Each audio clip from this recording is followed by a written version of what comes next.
So to begin separating this character into a rig, in this video we're going to look at how we can take a simple character that has been drawn on one layer and rework it so that it can be put into a cutout rig. So to do that, you can see that we started out with a rough, finished it up. Now it's time to break this character into some pieces. There's a couple of different ways we could go about doing it. We can make selections, we can use the cutter to select parts of it, and then copy paste those between layers. We can put the whole character onto one layer and then start deleting all the parts we don't need.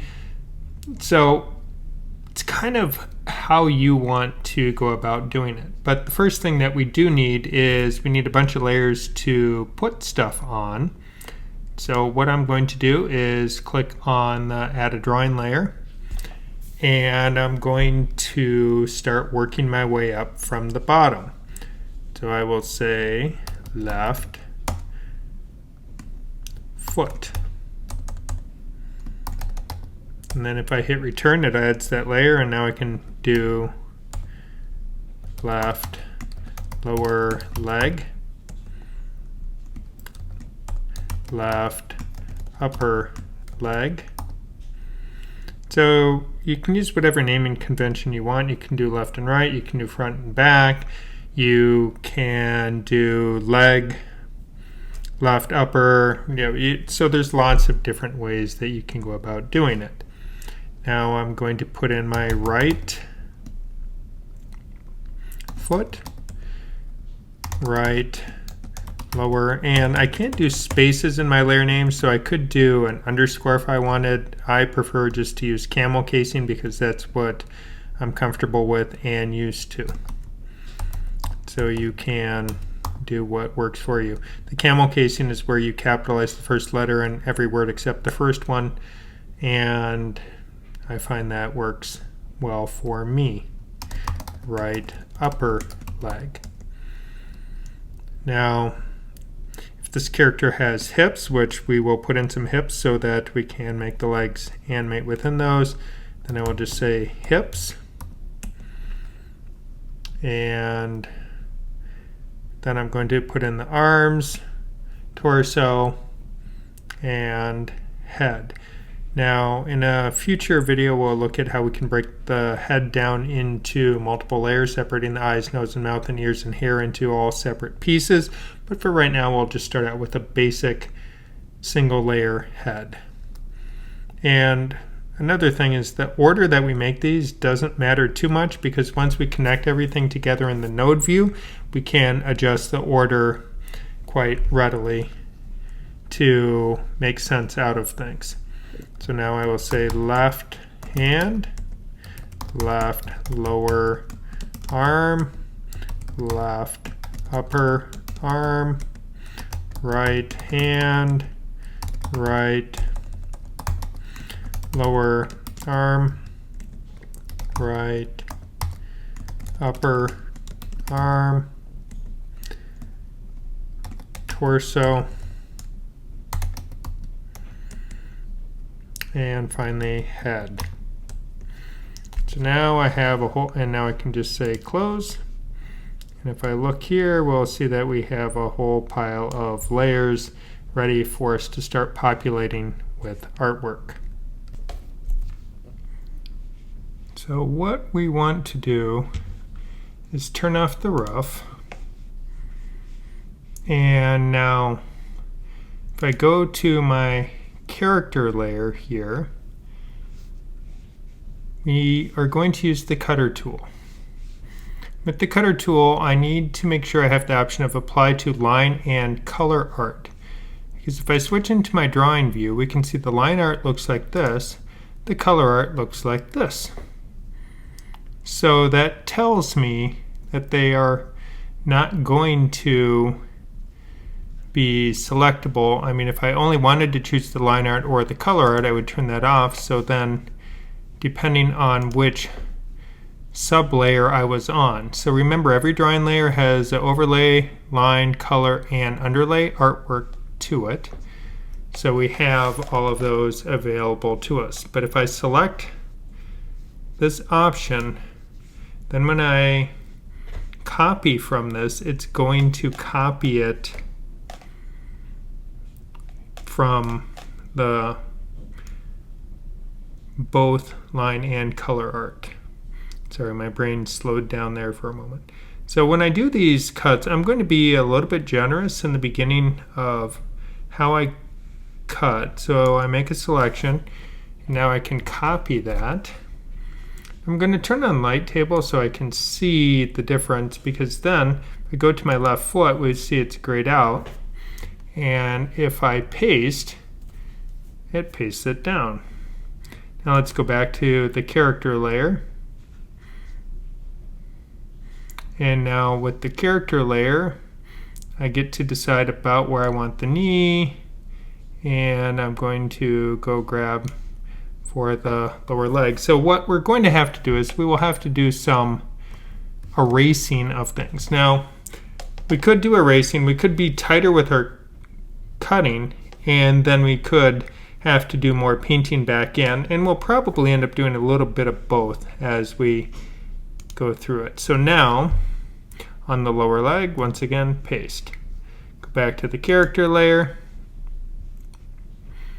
Now, if I hold down the space bar, it gives me the hand, so I can adjust my drawing view so I can see what's there.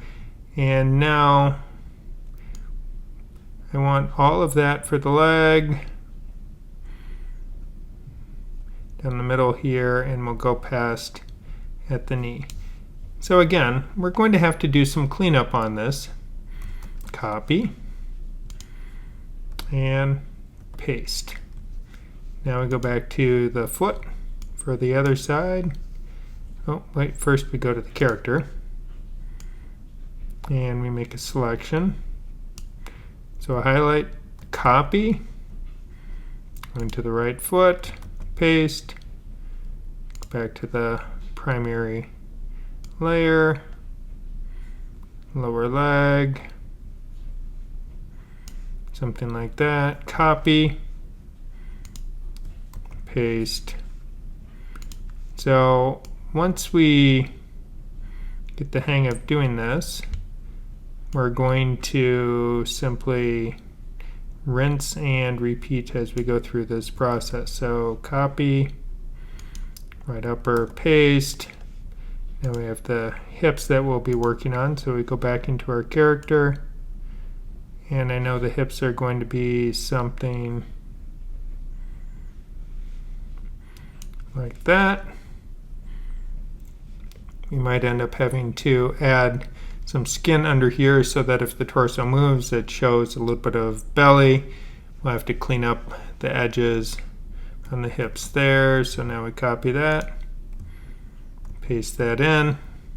So I'm copying instead of cutting, because then that gives me the extra overlap section that I can work with. Now you could be real crisp and clean with your cutting and just use edit cut. So then you are cutting your selection. So if I go back to the character here. Oh, and it also just, we have to remember that when we're copy pasting, we have to think about what we're, what is the active layer when we are doing this. So now left hand is our next target. So I will go in and grab some hand, copy that, go into the left hand, paste that in, go back to the character here, and we're going to work our way up our arm, left lower arm,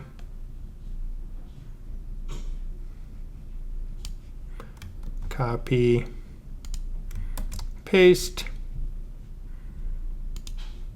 Again, going back to our character.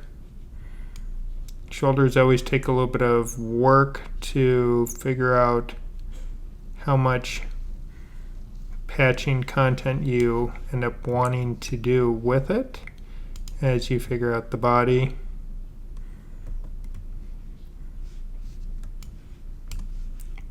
But oh, I'm not trying to get the mat, just trying to get back to that layer. So I've got the hand selected, copy it, paste in the hand, back to the character,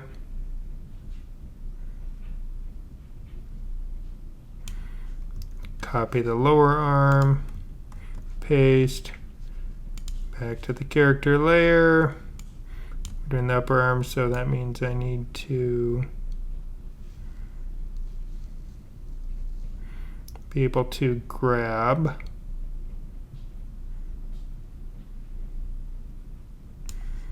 shoulder, copy that, paste it in. Next layer will be torso. So if we go back to the character, let's do some adjustments here. Now I know on this one we'll have to get rid of the chin that's there. We'll be doing more work with the sleeves.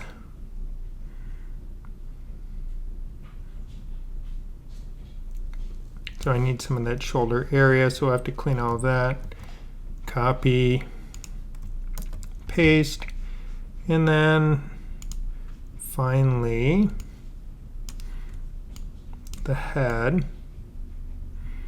Where the head, we will just cut everything, cut the neck off and clean it up. So now paste it in. All right. So now that we have all of that there, turn off the character layer. So there's a couple ways that you could now go about working with this. I'm going to take this character layer that I have, I'm going to lock it. That'll prevent me from doing any unnecessary deletes by having the wrong layer active. So during this stage, I prefer to have light table on, so clicking the light bulb so I can see. It makes it much easier to tell what is the active layer. And I don't need to see all my layers while I'm doing this. I'd rather have more space available to me while I am working. So with this now, we have a couple of ways we can go about cleaning this up. If I grab the select tool and just select that, now currently the select tool, if I just drag it across an area, it selects it, so we can see it makes pretty short work of some of this cleanup on something like the head. Now there is a keyboard shortcut for going up and down layers, and that is J and H. So H goes up, J goes down, so you can work your way through the layers if you want just off of the keyboard controls. And that can be useful when you're working because it will give you, then especially if you have a stylus in hand, then you don't have to go and click on a layer. You can just work your way up and down the layer chain using H and J. So I think that's a great way of working. Now I'm going to go and add some skin to my color layer. So I'm just going to use the paintbrush. And let's see what my options. So I've clicked onto the color layer, choosing paint behind. And I am adding more neck. So I need more neck here as well. And now, is that? No, all right. So my pencil tool, we need to size it up a little bit. Choose black. Oh, don't want to put this on the color though. I want to put this on the line art.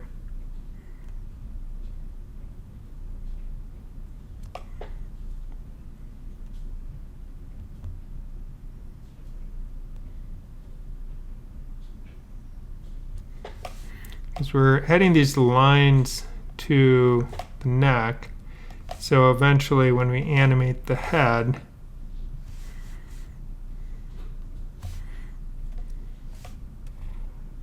we have to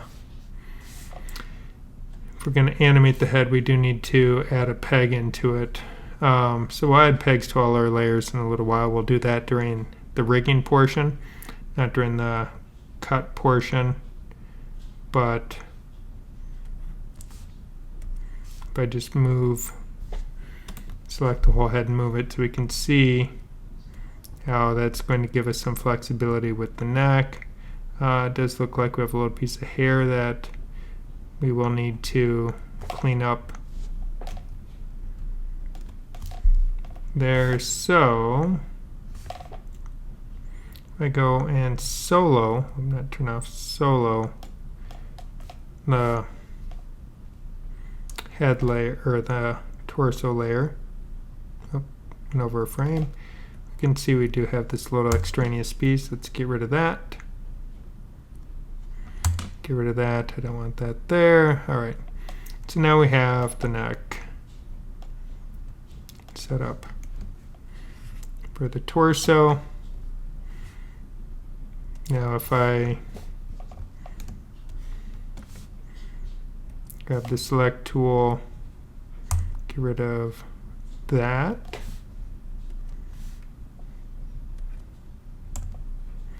Okay, so then that cleans that up. And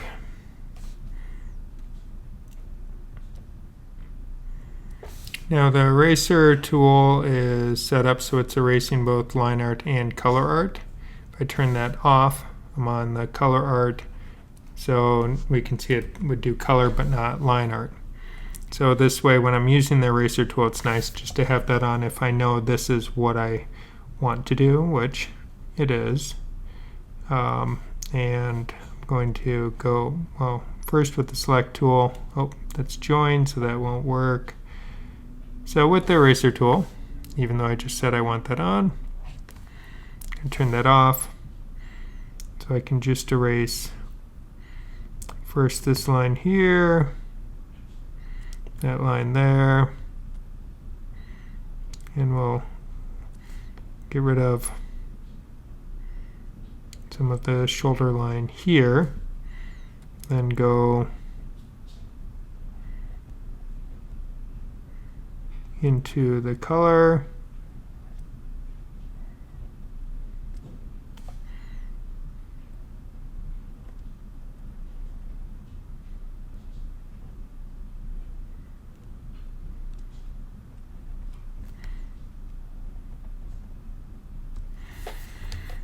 so currently the arm is behind the torso, but when we start rigging it, we may end up wanting to put it in front, but we'll figure that out as we get to it. So now if I get to the right upper arm, we can see it's right here. So when we go back and forth between the torso layer and the arm, we can see we have that much line overlap. So we may need to pull that down a little bit, but we'll figure that out as we get closer to it and start animating. So some of we can see the overlaps that I have for the joints. Right now I'm just going to leave those and we'll clean them up once we start rigging and animating that. So as I move through the arm, we will have more cleanup to do. So I'm going to go into the hip area here, and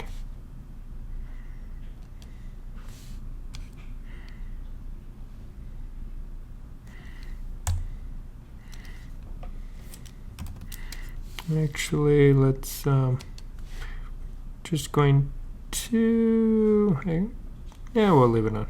We'll get rid of all that. It gets rid of that section, that,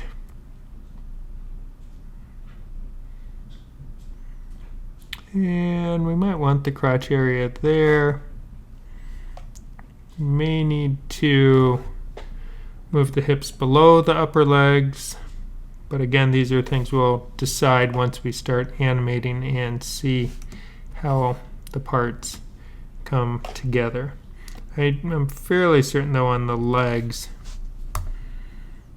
The upper leg, we'll leave that for now. Lower leg, I do know I need to do a little bit of cleanup here because I don't want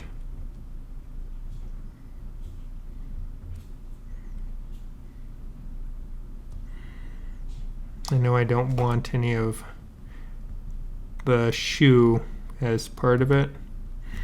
And now here I know I don't want any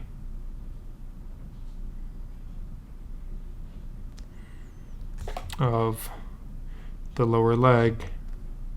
So let's just get those cleaned up.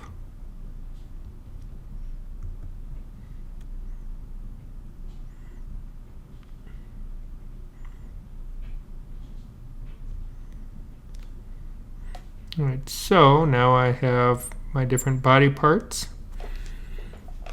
cleaned up somewhat. We're still going to have to fix some joints, but we have a good starting point. We have our different layers in place. So we have the character, though it looks like a ventriloquist dummy with the lines of the neck showing through on light table. If I turn off light table, then it'll just look normal, and we can see, all right, so now we're good. So the next step we're going to look at is switching into our node view, adding in our pegs, and building in our hierarchies.